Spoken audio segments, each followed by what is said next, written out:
They are my biggest information. They always have their opinions. They always have a yardstick. They always tell their views.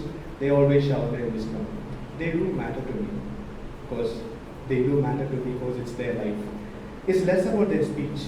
It's more about their experience. It's less about their wisdom. It's more about their life. For it's me who have to keep learning. For it's me who have to keep growing. Their questions hurt my ego, but it helps me test my convictions. Whether I answer back or not is secondary for me. What's most important for me is to have clarity about my life. What's more important for me is to develop qualities for my life. For it's qualities that shape attitudes. Attitude helps you to take choices. Attitude makes you to take decisions. Attitude pushes you to go forward. And all this helped me to address my confusions and not run away from it. For me, confusions make my life complex. Decisions make my life simple. Decisions brings an outcome. Procrastination delays that outcome. Outcomes teach me to choose better next time. And I always remember the only thing I have in my hand, under my grip, is my choices, my decisions, and myself. For I am someone who learned the hard way. The choices of the world, the choices of the others is not in my hand. I grew up making small choices between my favorite food or between my favorite dress.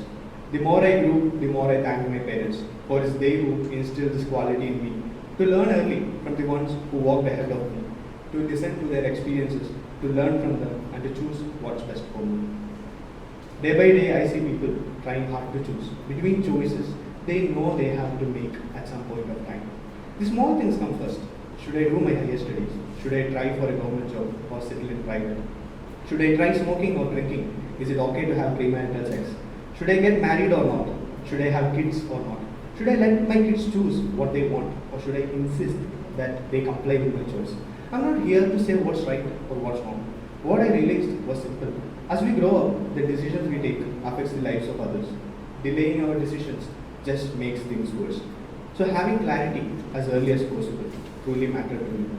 The goal is not to have a final word for all. The goal is to keep trying for more clarity on what exactly is that what I need. The answer is not for the world, it's for me to cause less harm for this world. When I have a doubt, I realize I have the luxury to look at people who have already made that choice and walked ahead of me.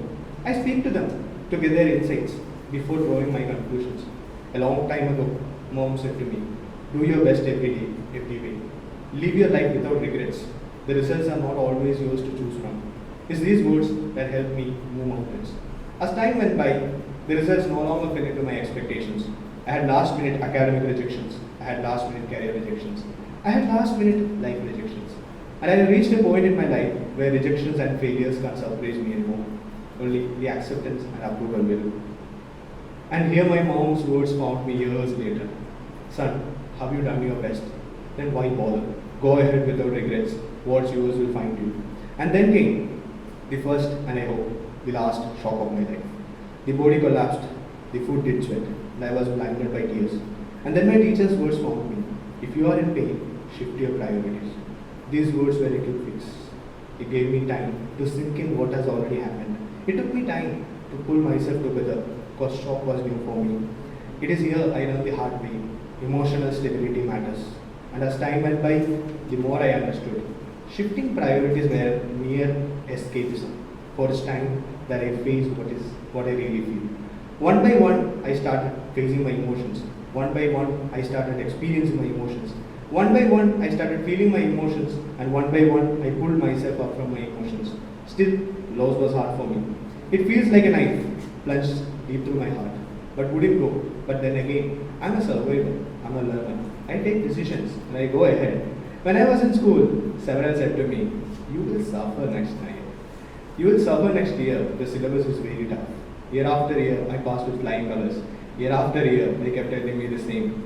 They told the same about college, they told the same about work, and they say the same about life. Some of them told me, I'm not mature enough to their benchmark. I'm not here to judge them. I'm not here to tell what's right and what's wrong. Because they got their understanding from their experiences they have had. And I'm here to tell you what I learned. What I learned is simple. There is no one I can accept 100%. There is no one I can reject 100%. They can understand me only based on the experiences they have had. I realized that I can expect anyone to understand me in every way. If I had a loss, how can I expect someone who hasn't had a loss to understand what I'm going through? Different people have understood me in different ways. What I am for one is not what I am for another. So it's me who knows me as a whole. I exist in them as pieces, for which I no longer expect them to understand me as a whole. To those who have walked ahead of me, to those who have shared their experiences with me, to those who chose and to those who didn't, to those who are alive and to those who are well, and to those who are dead, I thank them because it's they who have survived to make the tales. It's they who have lived to tell the tales of what's ahead of a decision that I am about to take. And there it goes, and here it comes again. They are my biggest information.